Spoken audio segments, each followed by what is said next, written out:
Welcome back to my channel. तो मैं आज आपको 2 सितंबर के द हिंदू के शॉर्ट नोट में आपको क्या पढ़ना है ये बताने वाली हूँ। चलिए देखते हैं। पहला न्यूज़ हमारा है ban on single use plastic हमें पढ़ना है। तो इसमें क्या है कि जो बैन लगाया गया है सिंगल यूज़ प्लास्टिक का, उस चीज़ को लेके न्यूज़ आई है। उसमें है इंडिया में बात की जा रही है कि जुलाई 1, 2022 को ये बोला गया कि बैन रहेगा मैन्युफैक्चर, इंपोर्ट, स्टॉकिंग, ठीक है, स्टॉक जो कर लेते हैं ढेर सारा, distribution, sale and use of single use plastic, ठीक है, कि इसके लिए इसको क्या किया, बैन किया जा रहा था। तो ये बोला गया कि 1 जुलाई 2022 को ये बोला गया कि मैन्युफैक्चरिंग पे, इंपोर्ट पे, स्टॉक करने के लिए, उसको डिस्ट्रीब्यूट करने के लिए मना किया गया, ठीक है, बैन लगाया गया।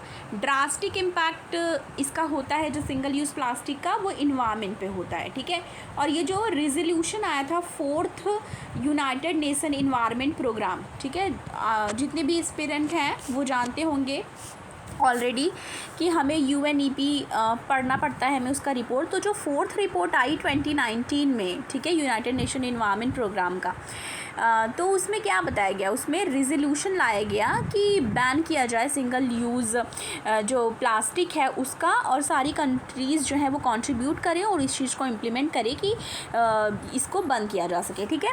अब प्री के पर्सपेक्टिव से एक चीज़ इंपॉर्टेंट है कि इंडिया पहली कंट्री नहीं है जिसने बैन किया है सिंगल यूज़ प्लास्टिक पे, जबकि फर्स्ट कंट्री बांग्लादेश थी जिसने 2002 में बैन किया था, ठीक है। और उसके बाद न्यूजीलैंड ने जुलाई 2019 यानी कि 2019 के जुलाई में न्यूजीलैंड ने बैन किया था।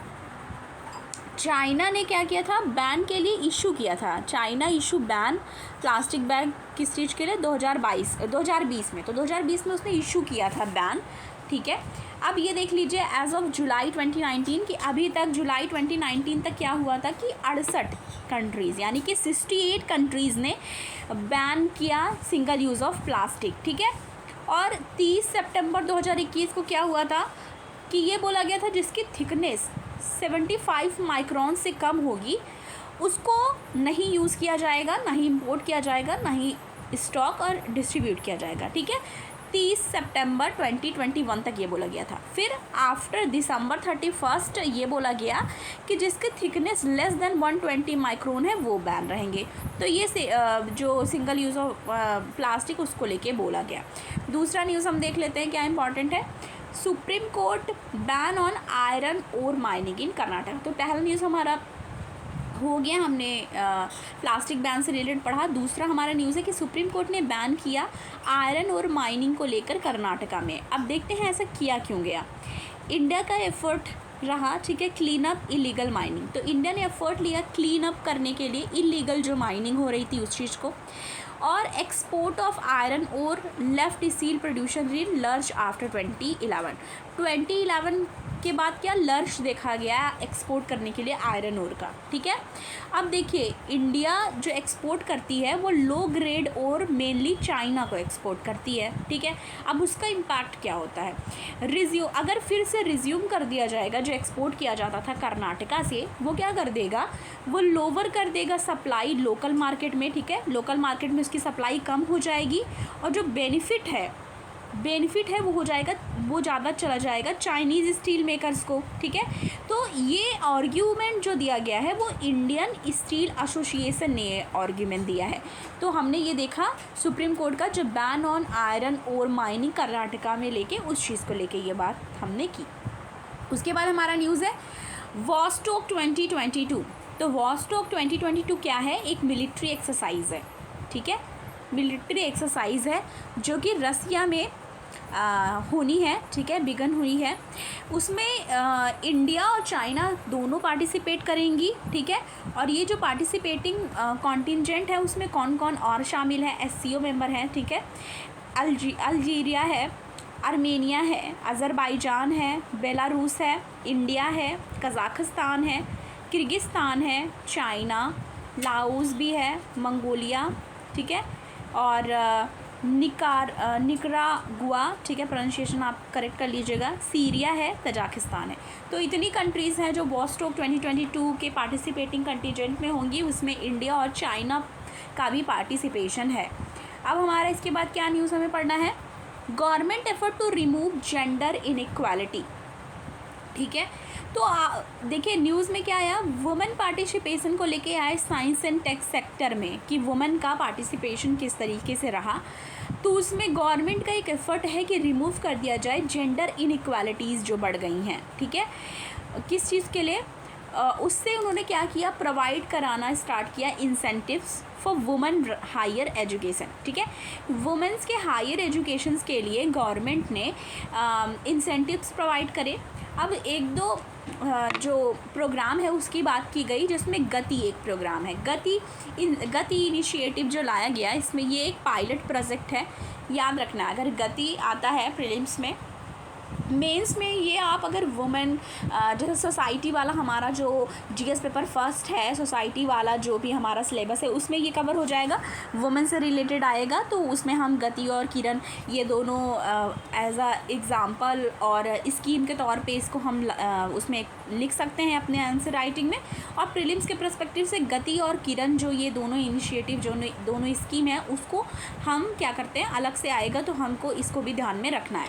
अब गति जो है ये पायलट प्रोजेक्ट है, ठीक है, वो department of science and tech के अंदर आती है। दोनों ये जो स्कीम्स है, चाहे गति इनिशिएटिव ले लीजिए या किरण, दोनों ही department of science and tech में आती हैं।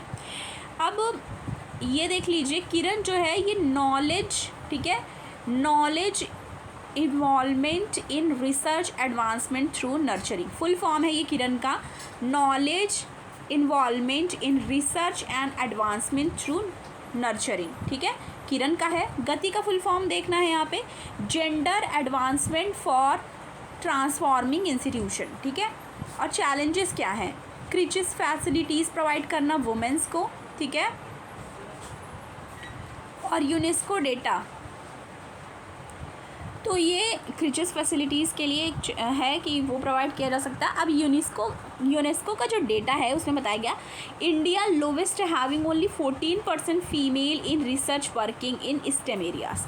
तो आप ये देख लीजिए कि इसमें बताया जा रहा है कि ओनली 14% फीमेल हैं इंडिया की जो कि रिसर्चर्स वर्क में कंट्रीब्यूट कर रही हैं। रिसर्च में सिर्फ 14% ऐसी हैं इंडिया की।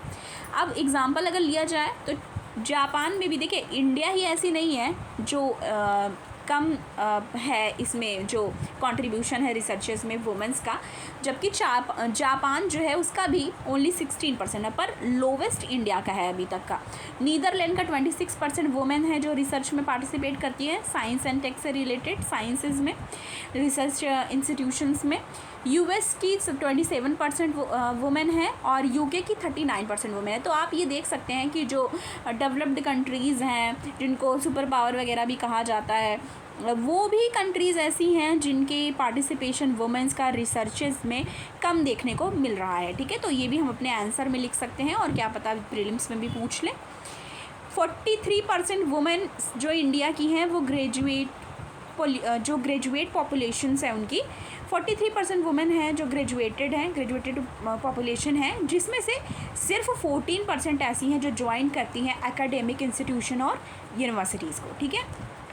अब अगर कंपैरिजन देखा जाए, मेल एंड फीमेल का कंपेयर किया जाए तो 27% फीमेल है कंपैरिजन 73% मेल, ठीक है, जो एकेडमिक इंस्टीट्यूशन और यूनिवर्सिटीज़ में फर्दर स्टडीज़ के लिए जाती हैं, ठीक है।